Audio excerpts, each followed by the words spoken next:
Olá, galera que me acompanha pelas redes sociais, que está aí no Cine Acerte! Vamos nessa! Quer questões de direito constitucional? Vamos nessa! Vamos começar? Olha só, nós estamos falando aqui da parte principiológica, sobretudo dos princípios fundamentais. Só que aqui nós temos uma gama de conteúdos correlatos, dentre eles os aspectos atinentes à forma de Estado, forma de governo, sistema de governo, bem como o regime de governo. Olha só, uma questão aí, é a questão de número 6. É uma questão que envolve o sistema de governo, envolve o sistema parlamentarista. Vamos aqui, antes de analisar a questão, entender o seguinte, que quando nós falamos do parlamentarismo, nós precisamos entender que esse parlamentarismo se enquadra como sistema de governo. E é neste sistema de governo que sai o chefe de governo, ou seja, aquele que é responsável de fato pelo processo de governar. Então, o chefe de governo no parlamentarismo obrigatoriamente é o primeiro-ministro. É o primeiro-ministro. Agora, é importantíssimo frisar que atrelado a esse sistema, nós temos a forma. Então, nós temos sempre o seguinte, a forma de governo ao lado da ideia do sistema parlamentarista. É aí, então, que nós podemos ter dois cenários. Ou seja, pode aparecer uma monarquia parlamentarista, é o caso da ideia de que o rei reina, mas não governa. Ou seja, o rei funciona como um chefe de Estado. É a ideia de uma monarquia constitucional, tá certo? E nós temos ainda a possibilidade de uma república parlamentarista, onde eu tenho um presidente, eu tenho um primeiro-ministro, mas quem governa de fato é o primeiro-ministro, porque ele é o responsável pelo sistema de governo, então ele é o chefe de governo. Neste caso aqui o presidente seria o chefe de Estado, tá certo? Importante frisarmos que esse chefe de governo, ele é escolhido pelo parlamento. Veja que o nome não poderia ser outro, porque parlamentarismo, a grande força aqui está no poder legislativo, porque este parlamento, ele vai escolher a representatividade do poder executivo. Então, enquanto o indivíduo tiver confiança do parlamento, ele permanece. Tá certo? Então é lógico que ele tem que ter a maioria do parlamento, senão ele não vai ter o voto de confiança, como a gente chama no âmbito técnico. Vamos lá analisar as alternativas da questão de número 6. O parlamento não poderá destituir o gabinete, ou seja, o conjunto de ministros. Por que ele falou isso? Porque aqui pode ser um primeiro-ministro, como pode ser um conjunto de ministros, um colégio de ministros, enfim, um conselho de ministros, como se chama. Por razões exclusivamente de ordem política. Não poderá, errado, pode sim. Se ele perder a confiança do parlamento, o gabinete de ministros, o conjunto de ministros, o colégio de ministros, o conselho de ministros cai, ou o primeiro-ministro. O poder legislativo representado pelo Parlamento Nacional, correto, além de fazer as leis, correto, também é responsável pelo controle do governo, sim, tomando posições políticas fundamentais. Exatamente, a letra B, ela está corretíssima.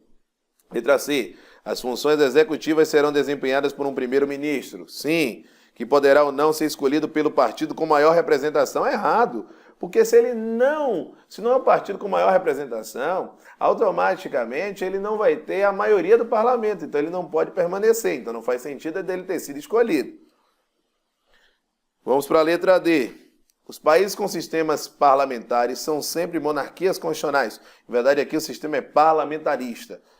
Não se admitindo no parlamentarismo a forma de governo republicana. A gente acabou de falar que pode ser uma república parlamentarista. Então está errado quando se fala que não se admite esta república parlamentarista, ou seja, um presidente e um primeiro-ministro. E o chefe de Estado e de governo são cargos exercidos necessariamente pela mesma pessoa. Não, isso é no presidencialismo. No parlamentarismo, o chefe de governo é o primeiro-ministro enquanto que o chefe de Estado pode ser o rei, como pode ser um presidente. Então, a questão de número 6, a resposta correta é a letra B. Vamos nessa, vamos nessa. Bora, galera do Cine Acerte! Vamos, galera das redes sociais! Acorda, acorda! Se você está prestando atenção no caderno, se você está conversando, se você está agora no WhatsApp, pare! E preste atenção nessa questão. Questão extremamente importante. Vamos lá, olha aqui para a telinha, venha, venha, venha. Questão de número 7, olha só. A República Federativa do Brasil tem como fundamento ou características, dentre outras, ser constituída em um Estado unitário. Errado! Quando nós falamos da forma de Estado, você tem que lembrar desses aspectos. Forma de Estado, federação, forma de governo, república, sistema de governo presidencialista, regime de governo, democracia. Então vamos lá. Centralizado na União, com delegação de competências a estados e municípios. Está errado, é federação, divisão de poder político entre os entes federativos.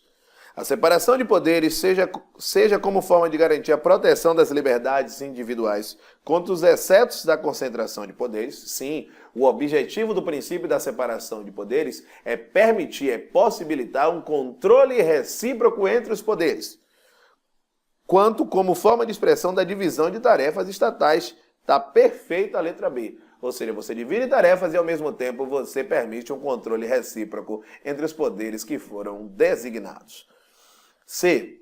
A separação de poderes como forma de controle recíproco entre as funções principais do Estado, a fim de obstar que um poder cumule atribuições típicas do outro. Não é para obstar, porque a separação de poderes no Brasil é uma separação flexível, é uma separação não rígida, o que quer dizer que a ideia é de uma separação não absoluta, o que permite, se eu tenho a ideia que vigora uma separação não absoluta, ou seja, não rígida, nós temos a ideia aqui determinada da existência de funções consideradas como funções típicas, que são as funções principais de cada poder, assim como nós temos funções atípicas. Nós temos funções típicas, assim como nós temos funções atípicas, que são funções secundárias.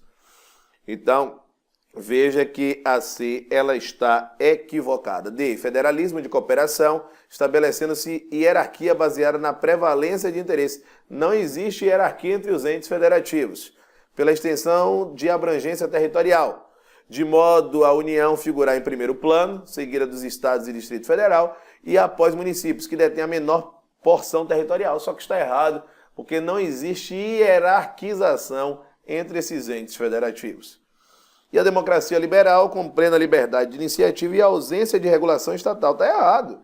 Você tem regulação do Estado, basta você pensar na existência, por exemplo, das agências reguladoras, que servem para nortear, fiscalizar, normatizar aspectos atinentes a setores estratégicos da atividade estatal, com interferência na esfera individual dos particulares, permitindo a livre concorrência e plena atuação dos três poderes. Então, a questão de número 7, a resposta correta é a letra B. E você tem que visualizar o seguinte, é uma questão do especialista em regulação. Então, claramente, quando ele fala desse aspecto, ele está querendo saber se você tem um conhecimento adequado aí das agências reguladoras, do papel delas. Questão de número 8. O fundamento do Estado Democrático de Direito, previsto no artigo 1º da Constituição, que torna o cidadão titular de direitos e o qualifica como participante da vida do Estado é, atenção, veja só, como titular de direitos, sobretudo, ou seja, principalmente, nós estamos falando aqui da titularidade, e essa titularidade é uma titularidade de direitos, uma titularidade de direitos políticos, titularidade de direitos políticos, aspecto de extrema importância, tá certo? Isso tem a ver com o cenário da cidadania. Então, a cidadania reflete a titularidade de direitos políticos numa versão jurídica, apesar de existir uma versão, uma visualização de uma conceituação filosófica, ou melhor, sociológica, que indica o indivíduo como titular de direitos por ser integrante da sociedade. Então, 8, letra D. Seguindo aí, vamos para a questão de número 9. Não, bem grande, verde, então deve estar circulado. É importante que você visualize exatamente como eu estou fazendo, porque assim a experiência vai lhe ajudar a entender que a questão precisa estar muito bem riscada. Fatores ou aspectos chaves, como o não, consta entre os princípios que regem o Brasil nas relações internacionais. Então veja que pode ser princípio fundamental, desde que não seja princípio das relações internacionais. Ou seja, aqueles que encontram guarida no artigo 4º da Constituição Federal. Então, não pode estar. Defesa da paz é princípio que rege o Brasil nas relações internacionais? Sim. Então, ele quer o que não quer. Então, repúdio ao terrorismo e ao racismo, então está fora, porque é princípio das relações internacionais. Prevalência dos direitos humanos é princípio das relações internacionais, então está fora, porque eu não quero um desses princípios, ou seria exceto.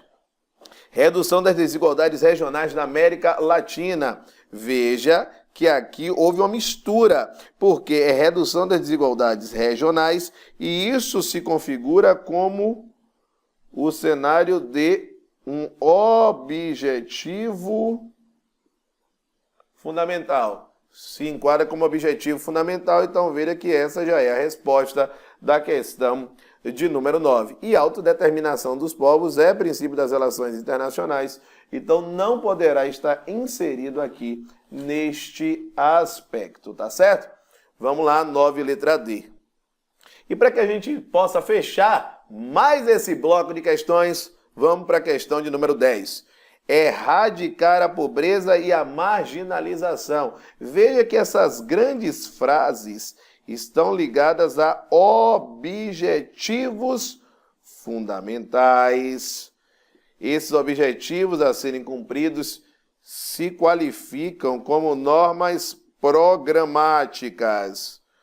Por que normas programáticas? Porque elas definem os programas de governo que devem ser seguidos. De extrema importância esse aspecto, tá certo? Então vamos lá. É um objetivo fundamental da República Federativa do Brasil. Veja que a questão 10 é logo a letra A. Não é fundamento. Norma constitucional de aplicabilidade imediata e eficácia plena. Não, porque as normas programáticas, importantíssimo, se enquadram como normas, são normas constitucionais. Essas normas constitucionais são normas constitucionais de eficácia limitada. Citam normas constitucionais de eficácia limitada, a aplicabilidade não é imediata, é mediata e não é eficácia plena. Então, automaticamente não são auto-executáveis, porque se são de eficácia limitada, precisam da atuação do legislador para que essas normas estejam aptas a produzirem todos os seus efeitos. E uma competência privativa da União não tem aí, se trata de um cenário de direitos, da linha de direitos sociais, e aí acabam se enquadrando como de todos os entes federativos. Então a questão de número 10, anote! A resposta correta é a letra A. Beleza, galera? Com isso nós concluímos mais um grande bloco de questões. Estamos juntos! Rumo! Rumo! Rumo à sua aprovação!